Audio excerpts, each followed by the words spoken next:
Salmo 27, versículo 4. Olha só o que diz a palavra do nosso Deus. Uma coisa pedi ao Senhor e a buscarei, que possa morar na casa do Senhor todos os dias da minha vida, para contemplar a formosura do Senhor e aprender no seu templo. Então Davi, ele tinha um desejo no coração. Esse desejo aqui, todo aquele que é de Deus, ele deve ter esse desejo, que é o quê? Aqui o Davi queria morar na casa do Senhor. Mas essa casa do Senhor aqui não é a igreja, não é o templo físico. Aqui é a presença de Deus, é um lugar espiritual. Existem pessoas que estão na casa de Deus, na igreja, mas não estão na presença de Deus. Então aqui o Davi não está falando do templo. Não é que o Davi queria pegar ali a cama dele, as coisas, levar para o templo e morar ali, não. Aqui ele está falando sobre habitar sempre, todos os dias, na presença de Deus. E por que ele diz, e a buscarei?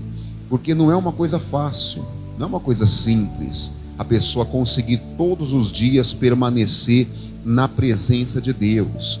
Porque tudo que existe nesse mundo nos atrai para distante do Senhor Deus. A Bíblia chega a dizer que a amizade com as coisas do mundo, a pessoa que se torna amiga das coisas do mundo, essa pessoa se torna inimiga de Deus, porque o mundo é totalmente oposto àquilo que agrada a Deus. Como nós estamos nesse mundo, então não é uma coisa fácil nós vivermos todos os dias na presença de Deus. Davi, ele sabia muito bem disso, e por isso ele disse: eu me esforçarei para viver todos os dias na casa, na presença do Senhor Deus. E nós temos que nos esforçar para isso. Muitas vezes vão surgir pessoas enviadas pelo inimigo, às vezes, para tentar tirar a nossa paz, para tentar nos fazer nos afastarmos do Senhor Deus. Pessoas que tentam nos irritar, nos estressar, pessoas que o diabo realmente está usando aquela pessoa, a boca dela, para nos tirar da presença de Deus. E nós não podemos permitir que isso aconteça. Temos que permanecer ali na palavra. Davi, ele sabia que era uma coisa difícil, mas ele buscava, ele batalhava por isso. Até o rei Davi, que era um homem tão próximo de Deus, um homem que escreveu salmos tão bonitos, tão inspirados por Deus, um homem que o próprio Deus diz que ele era um homem segundo o seu coração. Até o rei Davi, alguns momentos da vida dele, ele agiu fora da presença de Deus. Um desses momentos foi quando ele pecou, cometendo um adultério. Cometeu adultério, aí uma coisa desencadeou a outra, aí foi lá e provocou o assassinato do marido da Batseba, né? Urias. E uma outra vez que a Bíblia fala também que Davi agiu fora da presença de Deus, foi quando ele mandou que fosse contado e numerado a população que havia em Israel. E Deus não tinha mandado Davi fazer isso. A própria Bíblia diz que foi o diabo. A Bíblia diz que Satanás, ele incitou Davi a fazer isso. Mas por que Davi ele fez isso? Para que ele mandou contar quantas pessoas tinha em Israel? Só para ficar se vangloriando, para dizer, olha só o tamanho da população que eu governo, para se sentir o maioral, né? Só que isso não é um sentimento que vem de Deus. Então, nessas duas situações, Davi ele agiu fora da presença de Deus. Para você ver que até o Davi, que era um grande homem de Deus, lutava para viver todos os dias na presença de Deus, e mesmo assim cometeu falhas. Imagina nós. Então nós temos que lutar para nenhum dia da nossa vida tomarmos decisões fora da presença de Deus, porque as consequências podem ser cruéis, podem ser terríveis. Só que o Davi, mesmo Davi que escreveu esse salmo aqui, que tinha esse desejo no coração, no Salmo 24, vamos lá no 24, O Salmo 24, ele escreve aqui, inspirado por Deus, alguns itens, algumas coisas que a pessoa ela deve ter se ela quer habitar na presença de Deus. Salmo 24, versículo 3. Olha só o que ele diz. Ele começa fazendo uma pergunta: quem subirá ao monte do Senhor? Ou quem estará no seu santo lugar? No seu lugar santo, né? É uma pergunta que o Davi ele faz, e logo em seguida ele vai responder.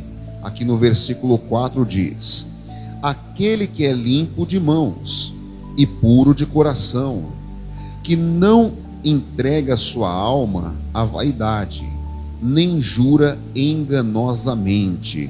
Essas 4 coisas aqui, se nós vivermos essas 4 coisas, nós habitaremos todos os dias na presença de Deus. Primeiro, a pessoa que não tem as mãos sujas, né, que é limpo de mãos. O que é ser uma pessoa limpa de mãos? É uma pessoa irrepreensível, é uma pessoa que Deus ele olha para a pessoa e não tem do que culpar aquela pessoa. Mas como é que pode uma pessoa ser tão pura, tão santa, que até Deus olha para aquela pessoa e não tem do que acusar ela de nada? Se nós mesmos já somos inclinados, a nossa carne ela é inclinada ao pecado. A pessoa, quando ela peca e se arrepende, o sangue de Jesus, ele lava o pecado da pessoa de tal forma que é como se ela nunca tivesse pecado. E aí ela se torna uma pessoa de mãos limpas. Porque por conta própria, nem um ser humano no mundo é capaz de manter as suas mãos limpas. Porque um dia, todos nós já cometemos erros, pecados, e com certeza ainda vamos cometer, infelizmente. Claro, temos que lutar ao máximo para evitar. Mas somos seres humanos, vamos cometer erros. Mas quando nós cometemos um erro, pedimos perdão a Deus, nos arrependemos daquele erro, ou seja, não permanecemos nele, não praticamos mais aquilo ali, o sangue de Jesus nos limpa, nos lava, nos tira a culpa por aquele pecado. E aí nós nos tornamos pessoas de mãos limpas. Ou seja, a pessoa que tem as mãos limpas é a pessoa que foi perdoada por Deus. O Davi, por ele mesmo, ele não tinha as mãos limpas. Você vê pelos pecados dele que eu citei aqui agora há pouco. Aquele adultério que ele cometeu, por exemplo. Aquilo ali deixou com que ele tivesse as mãos totalmente sujas. Ele fez obras ali que eram imundas, obras sujas. Só que a Bíblia diz que o Davi ele se arrependeu. Ele pediu perdão a Deus. O próprio Salmo 51, ele todinho é uma oração de arrependimento do Davi.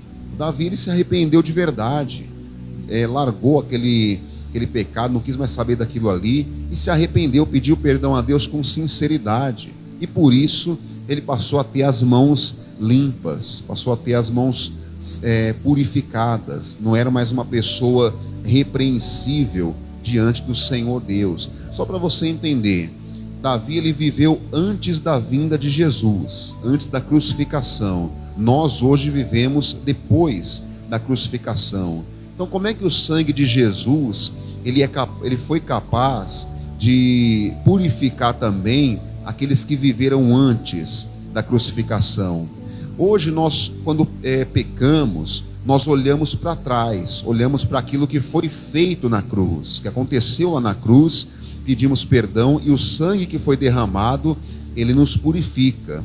Antes da cruz, no caso do Davi, eles olhavam para frente, olhavam para o futuro. Eles sabiam pelas profecias dos profetas que viria o Messias, que viria o Cordeiro de Deus e derramaria o próprio sangue para limpar o povo dele, para purificar o povo dos pecados. Então, crendo que o Messias viria, ele pedia perdão a Deus, se arrependia e assim tinha o seu perdão dado por Deus. Então Davi se tornou uma pessoa de mãos limpas. Se há coisas em sua vida que você sabe que não deveria ter, coisas que Deus não se agrada, limpe as suas mãos hoje. Não fica com as mãos sujas não, mas pede perdão a Deus, se arrepende. Pode ter certeza que do menor ao maior pecado, o sangue de Jesus é poderoso para limpar, para fazer de você uma pessoa, como a palavra diz, mais alva, mais branca do que a neve. Assim é que Deus, Ele quer a gente vivendo. E continua dizendo aqui, no versículo 4: aquele que é limpo de mãos e puro de coração. Isso é uma coisa importantíssima também. Deixa marcado aí, que nós vamos voltar. Vamos aqui em Mateus 5, versículo 8. Jesus fala sobre a pureza de coração, a limpeza no coração. Mateus 5, versículo 8. Olha só o que o Senhor Jesus ensina aqui em Mateus. Mateus 5, 8.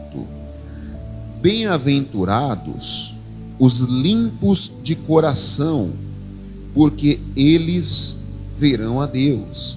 Então, a pessoa ser limpa de coração dá a ela a capacidade de ver a Deus, mas não é ver com os olhos naturais, com os olhos da carne.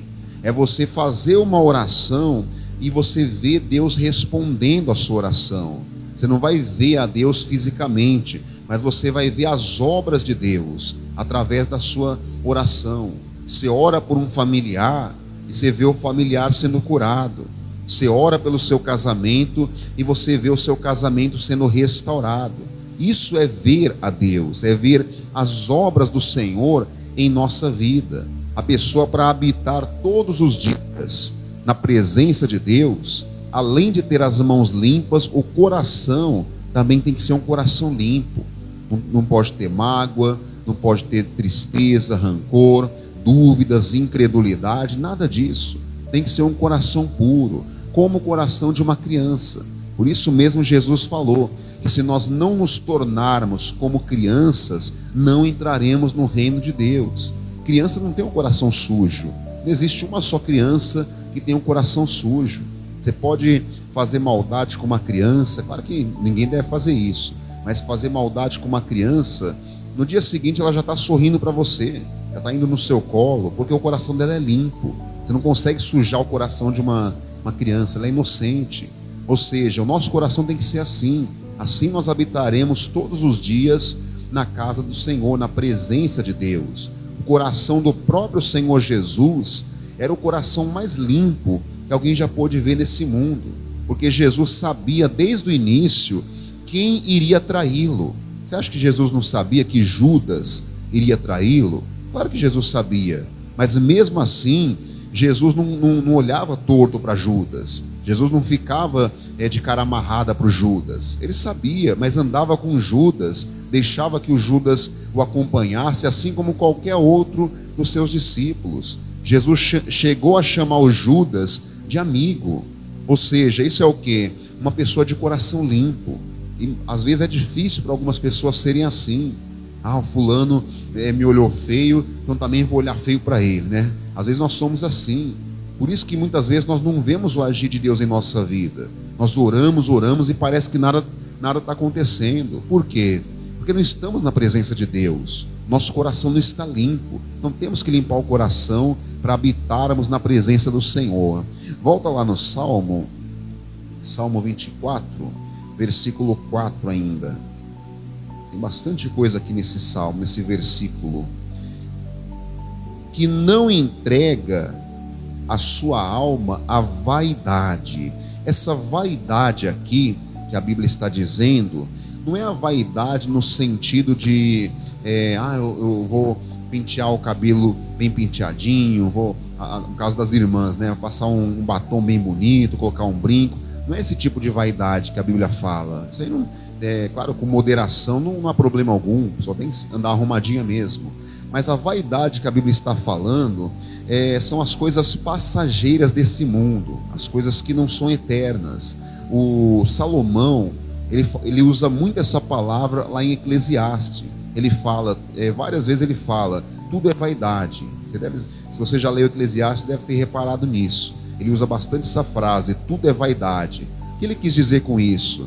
Que por mais que a pessoa se esforce, corra atrás dos seus sonhos nesse mundo, faça tudo para conseguir uma vida agradável, uma vida confortável nesse mundo, tudo nesse mundo vai passar, nada nesse mundo é eterno. Agora, o que a Bíblia está dizendo aqui? Que nós não temos que trabalhar, não temos que correr atrás dos sonhos? Não. Nós não podemos priorizar as coisas dessa vida, as coisas desse mundo. A nossa prioridade tem que ser as coisas eternas, as coisas de Deus, as coisas espirituais. Não é que é errado você lutar por um sonho seu, mesmo sabendo que você realizando o seu sonho um dia vai acabar, é passageiro. Não é errado você lutar por isso. É errado você colocar isso como objetivo da sua vida. E você deixar as coisas espirituais em segundo plano e as coisas passageiras desse mundo em primeiro lugar. Aí já não pode. Aí nós já estaremos entregando a nossa alma à vaidade. Tem uma pessoa em uma parábola que Jesus contou que fez exatamente isso. Lucas 12, versículo 19. Mas vamos voltar ainda aqui no Salmo 24. Lucas 12, versículo 19. Olha só o que esse homem aqui ele fez, e fez muito errado. Foi uma parábola que o Senhor Jesus ele contou. Lucas 12, 19. Falamos sobre essa passagem um dia desses, acho que foi domingo, uns 3 domingos atrás. Diz assim, Lucas 12, versículo 19: E direi à minha alma: alma, tens em depósito muitos bens para muitos anos. Descansa, come, bebe e folga. Como eu até preguei um dia desses aí, uns domingos atrás aí, esse homem aqui, ele era um homem rico. Ele trabalhou, ele batalhou e conseguiu acumular uma grande riqueza. Até aí não tem problema, a pessoa trabalhar, a pessoa estudar, se preparar e se tornar uma pessoa bem-sucedida. O problema é que aqui ele está se dirigindo à alma dele, ou seja, o lado espiritual dele. Ele está falando para a alma dele: a minha alma, ela já pode descansar, já pode ficar em paz, porque eu tenho muitos bens. Só que a alma é algo eterno, e os bens que ele tinha eram coisas tudo passageiras. Ou seja, ele achava que os bens passageiros que ele acumulou resolveriam o problema da alma dele, que era algo eterno, e não resolvia. Aí Jesus conta que no versículo 20, olha só o que acontece: mas Deus lhe disse: louco, esta noite te pedirão a tua alma, e o que tens preparado para quem será? Ou seja, os bens, o acúmulo que ele teve na vida dele de riquezas não serviria para nada, porque eram coisas passageiras, e naquela mesma noite ele morreria, ele iria partir. Só que como ele priorizou sempre os bens materiais e deixou a eternidade de lado, deixou de se preocupar com a sua eternidade, ele não ia ter como ser salvo por causa dos seus bens, por causa daquilo que ele tanto tinha acumulado. O que esse homem aqui ele fez? Ele entregou a sua alma à vaidade, entregou a sua alma a coisas passageiras, a coisas que não são eternas. Então, se uma pessoa ela quer viver na presença de Deus, a visão dela não tem que estar nesse mundo, não tem que estar nas coisas desse mundo. Ela tem que estar com a sua visão nos céus.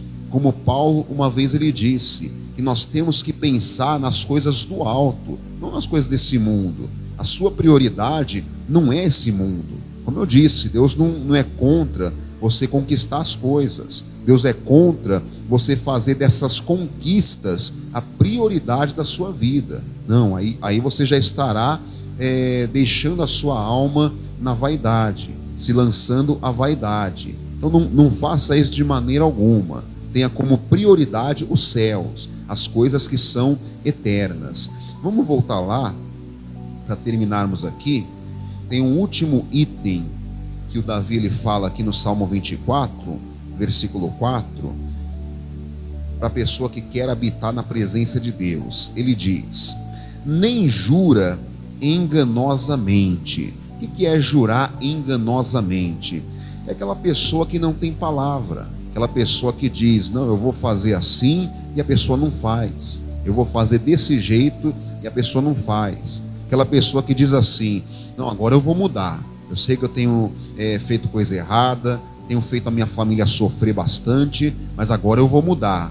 E a pessoa não muda coisa nenhuma, ou seja, está jurando enganosamente. Essa pessoa não está habitando na presença de Deus.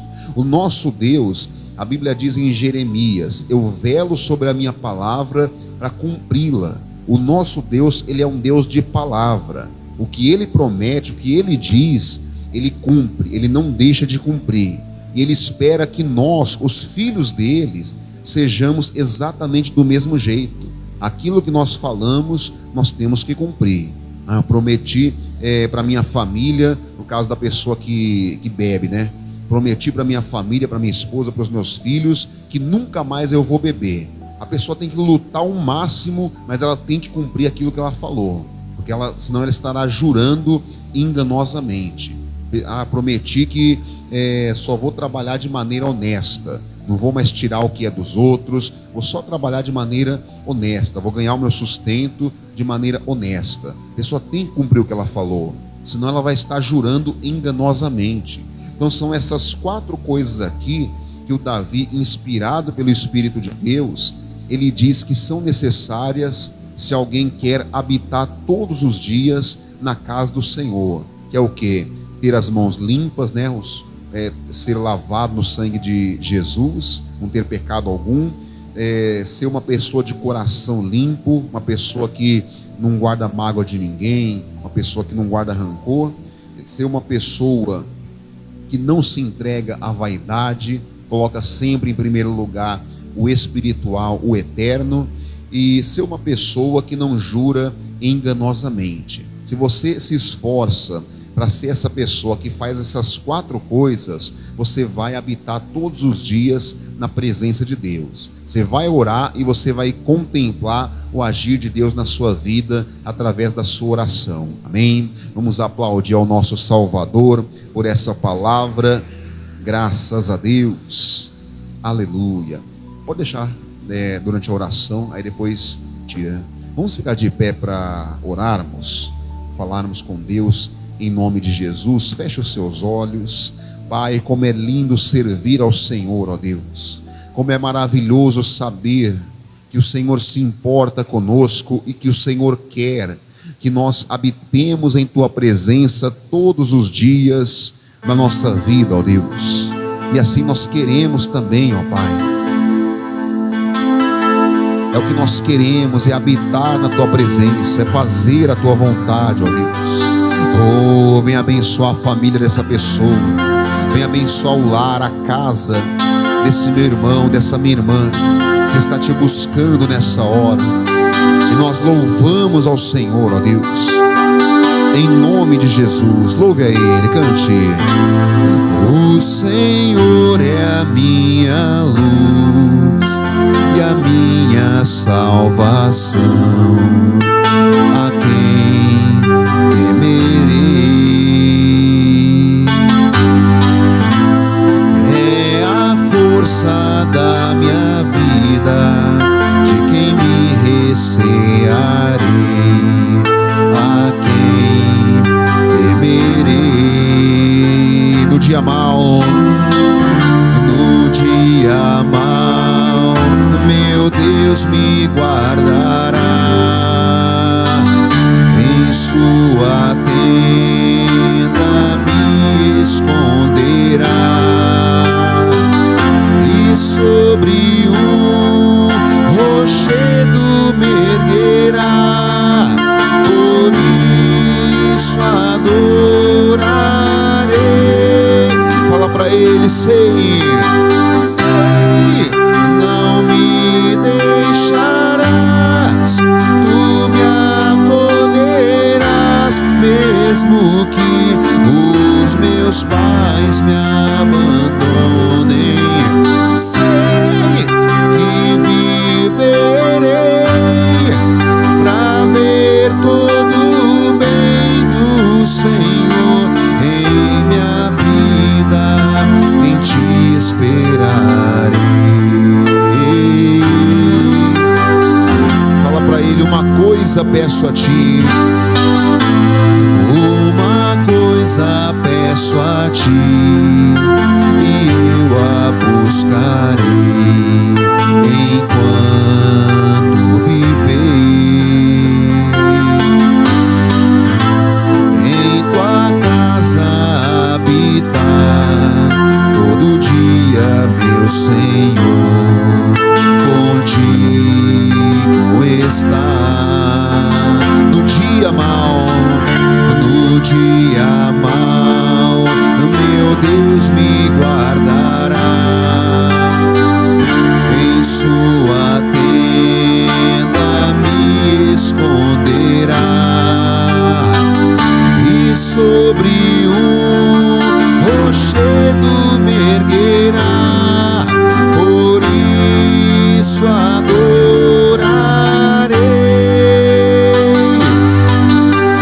Sei, não me deixarás, tu me acolherás, mesmo que os meus pais me abandonem.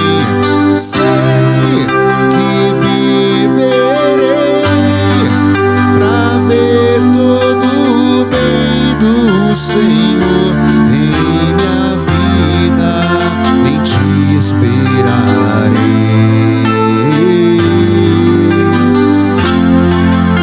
em ti esperarei. Oh, meu Deus, em nome de Jesus, eu me levanto contra as obras do diabo nesta casa. Espírito de confusões, espírito de briga, sai daí agora. Toda obra que o diabo tem feito para acabar com a paz, para acabar com a alegria deste lar, eu ordeno, saia, vá embora. Você não permanecerá nesta casa. A sua obra está amarrada, a sua obra está desfeita. Toda obra que foi feita para acabar com este casamento, eu desfaço agora. Eu ordeno, sai. Seja quebrada toda maldição que houver nessa família, que houver sobre este lar, seja amarrada agora, desfeita.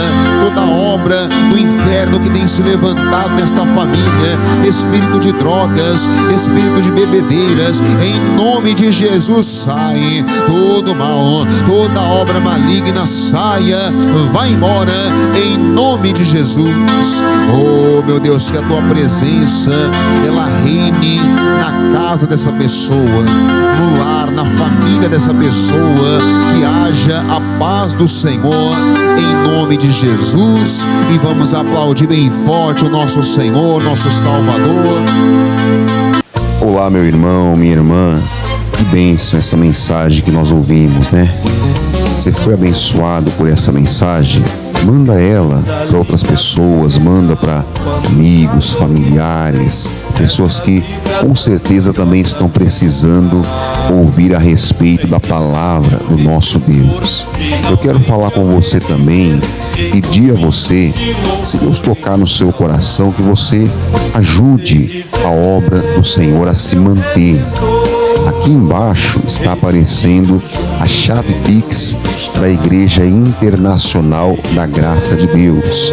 Através desse Pix aqui, dessa chave Pix, você pode tanto entregar o seu dízimo, como também fazer uma oferta para ajudar na casa do nosso Deus. A palavra diz que aquele que planta colhe. A melhor coisa é dar do que receber. E Deus, Ele quer abençoar você. Ele quer retribuir você o bem que você faz pela obra do Senhor Deus. Então aqui está a chave Pix, e você fazendo a sua doação, você vai mandar o comprovante do seu dízimo, da sua oferta, para esse WhatsApp aqui. É o meu WhatsApp. Você vai mandar o comprovante da sua oferta ou do seu dízimo. E esse WhatsApp aqui não serve somente para receber o seu comprovante, não. Você precisar de uma oração, precisar de uma orientação na palavra de Deus, você pode me mandar uma mensagem aqui nesse WhatsApp, e com todo amor e carinho eu vou te atender em nome do Senhor Jesus. E você que não conhece ainda a nossa igreja, a Igreja da Graça, aqui do Jardim Anchieta, em Mauá, nós estamos localizados na Avenida Dom José Gaspar, número 1840. Avenida Dom José Gaspar, 1840, no Jardim Anchieta, na cidade de Mauá. Venha nos fazer uma visita, eu tenho certeza que Deus vai te abençoar bastante em nome do Senhor Jesus. Deus te abençoe, fica na paz e até a próxima. Sim, eu hei de vê-lo em cada hei de ver meu Redentor.